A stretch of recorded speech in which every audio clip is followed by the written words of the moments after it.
السلام علیکم ورحمۃ اللہ۔ آج کی اس ویڈیو میں اپنے فرینڈ اینڈ فیملی کا تعارف کرواؤں گا جن کی تصاویر اور ویڈیوز اویلیبل ہیں، اور نہ ان کا نام اور ان کا مختصر تعارف۔ معذوری کے بعد فرینڈ اینڈ فیملی سرکل کا بہت اہم کردار ہوتا ہے، تو شروع کرتا ہوں میں۔ یہ میرے والد صاحب ہیں، راجہ غلام قادر کیانی، اللہ تعالیٰ ان کو جنت میں اعلیٰ مقام دے۔ 98 میں ان کی ڈیتھ ہو گئی، اور گرجا گاؤں میں جو ان کا ویژن تھا، جس طریقے سے انہوں نے ہمارا براٹ اپ کیا، ہماری ایجوکیشن پہ دھیان دیا، یہ انہی کا خاصہ ہے۔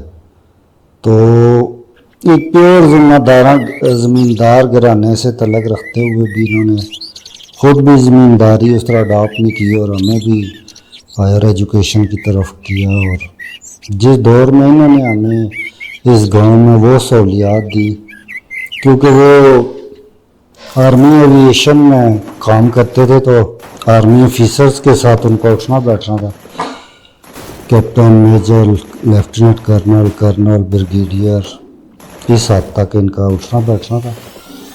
تو ان کے گھروں میں بھی آنا جانا سروسز کے لیے، تو ان کے بچوں کو دیکھتے تھے، تو پھر انہوں نے کہا میرے بچے بھی اس طریقے سے، تو انہوں نے بھی ہمارے لیے ٹائم ٹیبل بنایا اور ہماری ایجوکیشن پہ توجہ دی۔ تو آج ہم تینوں بھائی جو ہے، سب سے بڑے بھائی ڈاکٹر ہیں، چھوٹا بھائی جو ہے وہ فارماسیوٹیکل میں ایک اچھے عہدے پہ، اور میں ایڈوکیٹ ہوں۔ یہ انہی کی بدولت ہے۔ اللہ تعالیٰ ان کو دن بدن درجات بلند کرے، اور قیامت کے دن ہمیں ایک ساتھ خوشیاں منانے کی توفیق دے، آمین۔ والد صاحب کے بعد جس کا مقام آتا ہے، ان کا نام ہے راجہ عبدالغفار کیانی۔ یہ ڈاکٹر صاحب ہیں، ادھر گاؤں میں ان کا کلینک ہے۔ تو چونکہ یہ میڈیکل سے ریلیٹڈ تھے، تب بھی جب میرا حادثہ ہوا تھا 2003 میں، تو یہ ایک فارماسیوٹیکل کمپنی تھی ریمنگٹن، اس میں کام کر رہے تھے۔ تو چھوٹا بھائی بھی میرے خیال میں اس وقت فارماسیوٹیکل جوائن کر چکا تھا، دونوں شہر ریمنگٹن میں تھے۔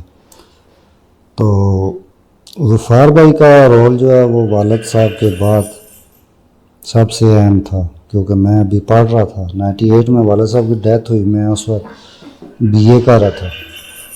تو گورڈن کالج راولپنڈی سے BA، اور اس کے بعد LLB کے 3 سال۔ یہ 5 سال پھر غفار بھائی نے میری کفالت کی ہر لحاظ سے، کالجز کی فیسز اور دیگر اخراجات۔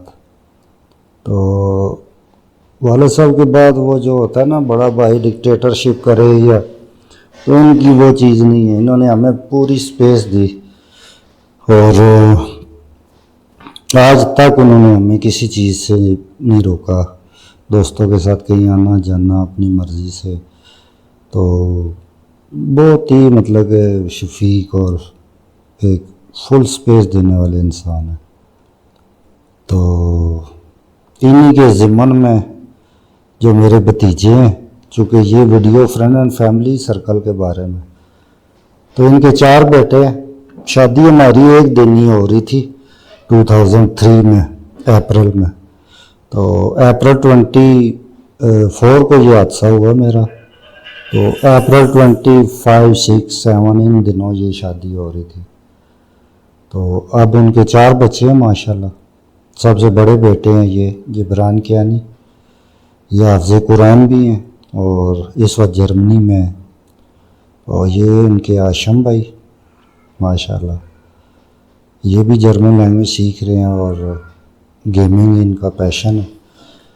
اس کے بعد آ جاتا جی شہری، راجہ شہریار عبدالغفار کیانی عرف شہری بابا۔ تو شہری بابا اور میری پارٹنرشپ آپ دیگر ویڈیوز میں بھی دیکھتے رہے ہوں گے، کہ شہری اسکول سے آتا ہے تو پھر 2-4 گھنٹے میرے ساتھ گزارتا ہے آفس میں۔ اس کے بعد چونکہ والدہ ہمارے ساتھ ہوتی ہیں، تو شہری بھی رات کو اپنی دادی کے ساتھ ادھر ہی سوتا ہے۔ تو یہ شہری بابا کا آگے بھی تعارف آتا رہے گا ماشاءاللہ، اللہ ان سب کو زندگی دے۔ اور یہ ہیں خضر کیانی، یہ بھی ابھی مطلب کافی چیزوں میں ہیلپ کر رہے ہیں، اور چاروں بچے ماشاءاللہ مؤدب اور ان کی پرورش بہترین ہوئی ہے. اللہ تعالیٰ ان کو لمبی زندگی دے اور خوشیاں عطا کرے. اس کے بعد آ جاتا جی حاجی نثار کیانی. یہ میرا چھوٹا بھائی ہے. تو چھوٹا بھائی جو ہے نا وہ زیادہ تر دوست ہی ہوتا ہے. بچپن میں بھی جب ہم دونوں ہر جگہ نکل جاتے تھے تو والد صاحب چونکہ اس معاملے میں اسٹرکٹ تھے کہ گاؤں گرجا میں اس طرح سے فضول آگے پیچھے نہیں جانا. تو میٹرک تک تو انہوں نے ہمیں صحیح کنٹرول رکھا. پھر ان کو مطلب کہ اپنی بیماری کی وجہ سے اتنا وہ کنٹرول نہیں رکھ پائے تو ہم بھی تھوڑے بڑے ہو رہے تھے. ویسے بھی کالجز میں جب آپ چلے جائیں تو پھر والدین اس طرح کنٹرول نہیں رکھ سکتے. لیکن بچپن میں جدھر چلا جاؤں تو حاجی نثار میرے ساتھ. تو جب کبھی والد صاحب نے پھر ڈانٹنا تو اس کو کہنا تم اس کی اسٹپنی ہو, جدھر جانا اس کے ساتھ. تو بہت اچھا بات گزرا.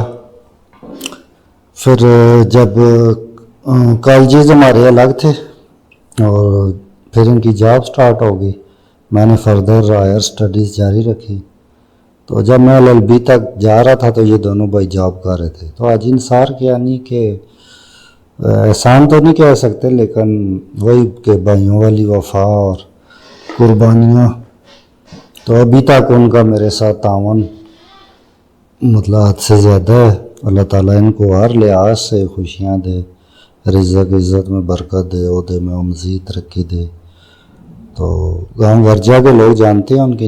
اچھا جی, یہ میرے 2 بھائی ہیں. اس کے بعد آ جاتا ہے کامران, بانجھوں میں سب سے بڑا. تو ویڈیوگرافر ہے اور ان کے دادا ابو تصوف کی لائن میں تھے تو وہ چکوال میں دفن ہے. تو یہ اس دربار کے خلیفہ بھی ہیں. صوفی مزاج ہیں والد صاحب کی طرح, قوالیاں شوق سے سنتے ہیں, من موجی آدمی ہیں. تو یہ ویڈیوگرافر ہے. ابھی یہ جو میں نے یہ اپنا آن لائن سٹارٹ کیا تو اس میں ان کا کافی رول ہے. تو اس کے علاوہ بھی کبھی بھی ان کو کال کر کے جس کام کے لیے کہتے انکار نہیں کرتے. تو اللہ تعالیٰ کی نعمت ہے جو مجھے حاصل ہے کہ میرے تمام بھانجے بھتیجے بھائی دوست سب بھی ماشاءاللہ کوآپریٹیو ہیں. اللہ تعالیٰ ایک در بند کرتا ہے تو 100 کھولتا ہے. تو وہی چیز ہے. اس کے بعد آ جاتا جی عرفان بھٹی. عرفان بھٹی کا ذکر ایک اس طرح کی ویڈیو میں تو نہیں کرنا چاہیے تھا کیونکہ اس کا جو میرے ساتھ تعلق ہے, جب میرا حادثہ ہوا تھا تو یہ شاید 7th میں تھا. پھر 2003 میں حادثہ ہوا تو 2005 میں شاید اس نے مجھے جوائن کیا. اس وقت یہ میٹرک کر رہا تھا تو ایجوکیشن بھی چھوڑی, گھر بھی چھوڑا, اور 2005 سے لے کے 25 پچھلے 20 سال سے میرا A to Z ہر کام عرفان بھٹی کر رہا ہے. صبح جگانے, ایکسرسائز کرنے اور ویل چیئر کو شفٹ کرنے سے لے کے دوپہر کو شفٹ بیک, شام کو پھر شفٹ بیک, رات کو پھر شفٹ بیک, 4-6 دفعہ شفٹنگ. اس کے علاوہ نہلانا, ڈریسنگ, اور کہیں بھی میں نے جانا ہو, چاہے یہ جتنی میں نے آپ سے ویڈیوز تصویریں شیئر کی ہیں چائنا بارڈر تک اور ارد گرد جہاں تک ہم گئے ہیں عرفان بھٹی ہمارے ساتھ تھا. تو اب یہ قریب ادھر جانا ہو جیسے بابر بھٹی یا اس طرح کوئی دوست وغیرہ ہوں تو ٹھیک ہے, ورنہ عرفان ہی سارے کام کرتا ہے. تو عرفان کا اجر اللہ ہی دے سکتا ہے, ہم اس کو کیا دے سکتے ہیں. تو اللہ تعالیٰ اس کو بھی جو ہے نا خیر و برکت دے, اولاد میں, گھر بار میں, رزق میں اور آخرت میں. اللہ تعالیٰ خود ہی اس کو اجر دے, آمین. پھر اس کا چھوٹا بھائی عدنان بھٹی. عدنان بھٹی کے بھی جو ہے نا جب سے یہ گاؤں شفٹ ہوئے ہیں تو ہمارے ساتھ کافی کوآپریشن رہا ہے. جو میں نے کچھ بزنسز شروع کیے تھے اس میں بھی عدنان بھٹی کا رول ہے. باقی اس کو بھی جس کام کا قیادی کرتا ہے. کبھی عرفان دور ہو تو یہ شفٹنگ کے لیے آ جائے گا, اور اس طریقے سے جتنے بھی اس کے معاملات ہیں. اس کے بعد آ گیا جی اویس بھٹی. تو اویس جو ہے یہ کامران جو ہے یہ اکیلا ہے, اکلوتا بیٹا ہے ان کا, یوسف بھٹی کا، اور ان کے جو بھائی یونس بھٹی ہے ان کے یہ 2 بیٹے ہیں، عرفان بھٹی اور عدنان بھٹی۔ تو اب آگے اویس اور نعمان، یہ دونوں بھائی ہیں، یہ میری جو تیسری سسٹر ہے ان کے بیٹے ہیں۔ تو یہ بہت ہی بچے تھے جب میرا حادثہ ہوا تھا، لیکن اب ماشاءاللہ گرو کر رہے ہیں۔ تو میری ایک ایکسرسائز کی ویڈیو میں اور کچھ سابقہ تصاویر میں ان کی بچپن کی تصویریں ہیں۔ تو اب یہ فارماسیوٹیکل جاب کر رہے ہیں، اور ماشاءاللہ ان کا بھی میرے ساتھ بہت تعاون ہے۔ اور میں نے بتایا نا کہ ایک کہنے پہ جو کہتا ہوں کر دیتے ہیں، اللہ تعالیٰ سب کو اجر دے۔ اس کے بعد آ گیا جی زین بھٹی، جو میری جو چوتھی سسٹر ہے ان کا اکلوتا بیٹا ہے۔ اور یہ زین بھٹی اور جبران کیانی یہ ہم عمر ہے۔ تو ان دونوں نے جرمن لینگویج کا کورس کیا اور اس وقت دونوں جرمنی میں وہاں پہ اسٹڈی بھی کر رہے ہیں اور ساتھ میں کام بھی کر رہے ہیں۔ اس کے علاوہ ہاشم شہری خضر، ان کا تعارف غفار بھائی کے اس میں ضمنی طور پہ ہو چکا ہے۔ تو یہ میری فیملی کا ایک تعارف ہے، اور اس میں آپ اگر میرے اس وقت جو زندہ ہیں ان بہنوئیوں کو ایڈ کر لیں تو عابد بھٹی، یونس بھٹی اور ایوب، تو ان تینوں کا بھی میں مشکور ہوں، اور انہوں نے بھی جو ہے نا اپنے اپنے فیلڈ میں تعاون کیا ہے۔ اللہ سب کو اجر دے، برکت دے۔ تو یہ ہے جی میری فیملی کا تعارف۔ اب میں آپ سے شیئر کرتا ہوں اپنے فرینڈس کا تعارف۔